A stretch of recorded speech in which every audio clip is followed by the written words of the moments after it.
आइए छात्रों, आपका स्वागत है study with Vijay YouTube channel पे।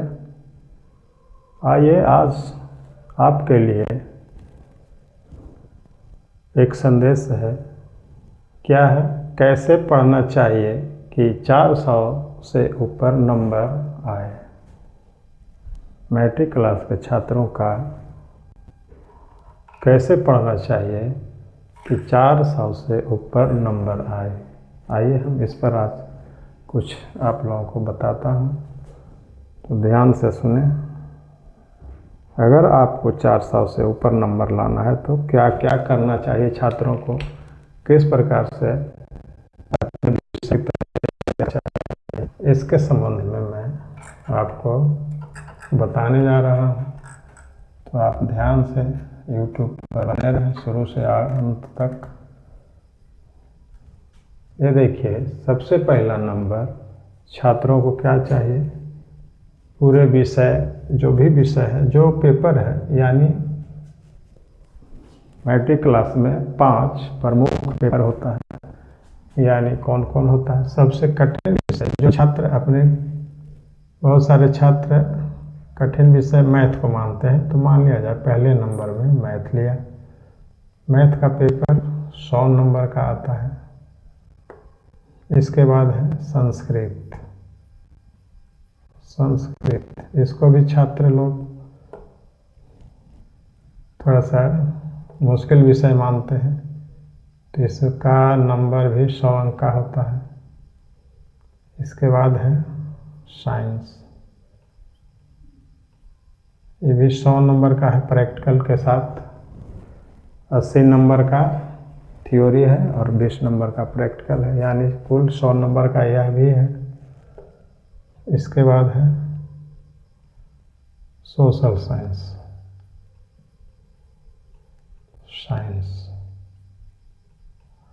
ये भी 100 नंबर का है। एक है हिंदी, ये भी 100 नंबर का। कुल पेपर 500 नंबर का होता है,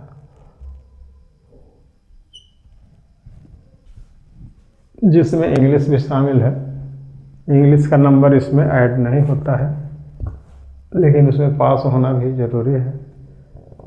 तो यहाँ पर देखिए, हमको मैथ की तैयारी कैसे करनी चाहिए, मैथ पेपर की तैयारी कैसे करना चाहिए, किस प्रकार से करना चाहिए कि हमें 100 में लगभग 90% नंबर आ जाए, 100 में लगभग 90 से ऊपर नंबर आए। किस प्रकार से तैयारी करना चाहिए?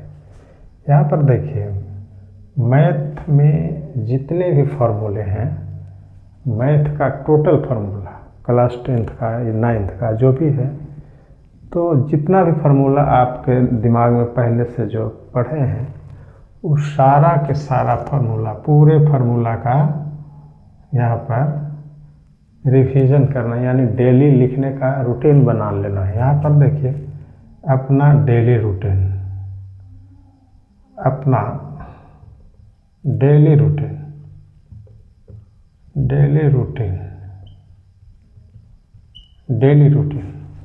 रूटीन का मतलब प्रतिदिन आपको पढ़ना है। मान लिया जाए कि मैथ है, तो मैथ को हम पढ़ना है, तो मैथ के लिए हम रूटीन बनाएंगे। मैंने इतना बजे से यहाँ पर कुछ टाइम लेंगे, इतना बजे से यहाँ पर इतना बजे से इतना बजे तक। अब कितना बजे से कितना बजे तक, ये आपके ऊपर निर्भर करता है।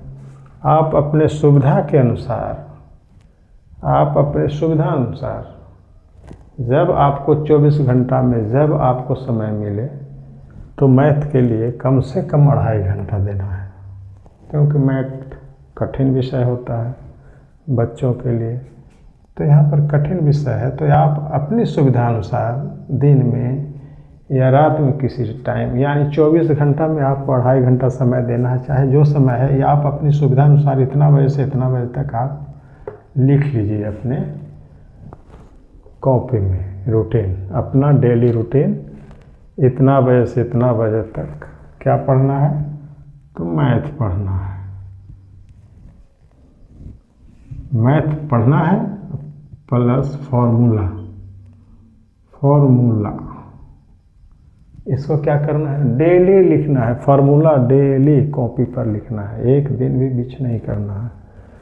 फार्मूला डेली लिखने का रूटीन बनाइए, डेली बिना देखे हुए फार्मूला आप डेली लिखिए। पहले अगर याद नहीं है तो देख के लिखिए, देख के लिखते लिखते बिना देखे हुए अब लिखना प्रैक्टिस कर दीजिए और डेली लिखिए। आपका फार्मूला दिमाग में पूरा 100% बैठ जाएगा। तो फार्मूला आपको डेली लिखना है। प्लस मैथ बनाना है, मैथ जो आप क्लास में पढ़ेंगे तो उसको बनाना है, प्रैक्टिस करना है और प्लस फार्मूला डेली लिखना है। तो इस तरह से पढ़िएगा 2.5 घंटा प्रतिदिन मैथ को, तो आपका मैथ सबसे अच्छा नंबर दिलाएगा। कितने छात्रों का 100 में 100% आता है, तो आ सकता है, ये आपके ऊपर निर्भर है। इसके बाद संस्कृत है।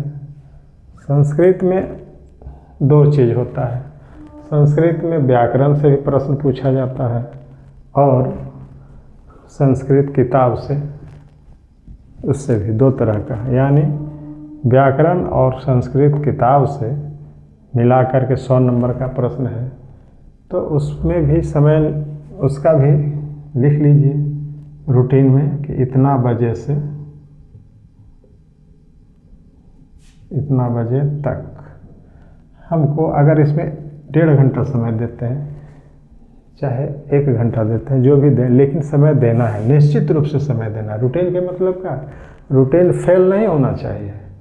डेली रूटीन बना रहेगा तो आप उस रूटीन के अनुसार कहीं भी रहेंगे, आप अपने समय पर अपने जो पढ़ाई करते हैं जिस रूम में, वहाँ आप पहुँच जाइएगा।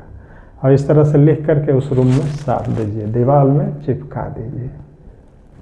ये आपके माइंड में रहेगा कि हमको इतना बजे से इतना बजे तक है ये विषय पढ़ना है, इतना बजे से इतना बजे तक ये विषय पढ़ना है, इतना बजे से इतना बजे तक ये विषय पढ़ना है। तो उसके अनुसार आपको वहाँ पर उपस्थित हो जाइएगा और बैठ के ध्यान से पढ़िएगा।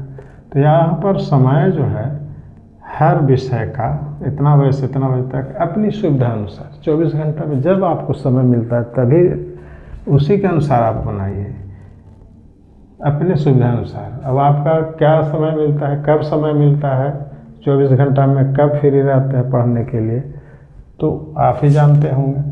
इसलिए उसी के अनुसार अपने समय के मुताबिक, अपने सुविधा के मुताबिक आप समय यहाँ पर लिख लीजिए। संस्कृत के लिए उसी प्रकार से साइंस के लिए भी लिख लीजिए कि इतना बजे से इतना बजे तक साइंस के लिए भी।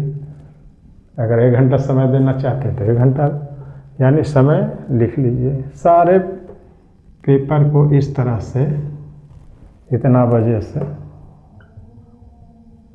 इतना बजे तक डेली पढ़ना है, डेली पढ़ना है। अगर 5 पेपर है, इसमें 2.5 घंटा समय देते हैं, इसमें 1.5 घंटा समय देते हैं, तो कितना हो गया 4 घंटा। साइंस में 1 घंटा देते हैं तो 5 घंटा, सोशल साइंस में 1 घंटा देते हैं तो 6 घंटा, हिंदी में 1 घंटा समय देते हैं तो 7 घंटा। 7 घंटा हिंदी व्याकरण, इसमें व्याकरण भी रहता है, हिंदी किताब साहित्य के अलावा व्याकरण भी रहता है, तो उसमें भी आधा घंटा दीजिएगा, तो इसमें भी 1.5 घंटा दे सकते हैं समय। तो डेली इस तरह से 7 घंटा 8 घंटा अगर पढ़ा जाए मेरे सलाह के अनुसार, तो मैं समझता हूँ कि स्टूडेंट 400 से ऊपर नंबर अवश्य लाएगा, ये आपको गारंटी है। तो इस तरह से छात्रों को अपनी पढ़ाई करनी चाहिए। इसमें अगर कोई कटौती करता है तो आपका नंबर में भी कटौती हो जाएगा।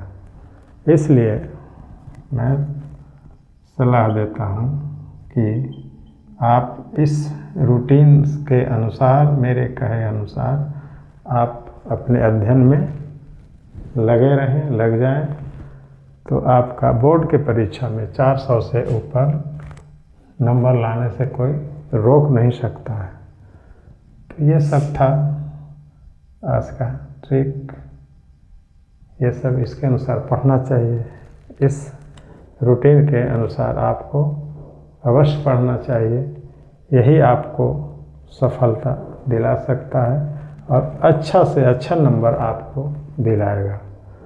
तो मैं समझता हूँ आप हमारे बात को समझ गए होंगे, तो इस पर आप 100% इस पर अमल करें, इसको अपने जीवन में उतार लें और काम शुरू कर दें। आपका नंबर अच्छा से अच्छा नंबर आ सकता है। तो आज बस इतना ही।